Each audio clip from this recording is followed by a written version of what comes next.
This is mind-blowing. Mokin doing all kind of job. Preparing breakfast, selling rice, preparing buns, making all kind of food. And people are lying to eat from the food that Mokin is selling. Wow, even washing plate. And it's happening in India.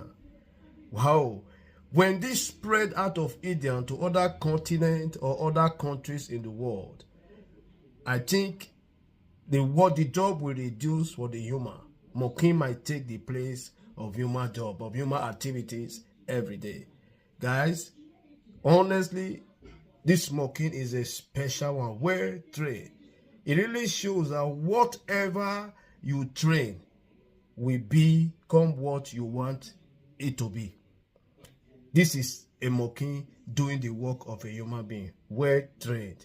Wow, I really like this one. Yes, guys,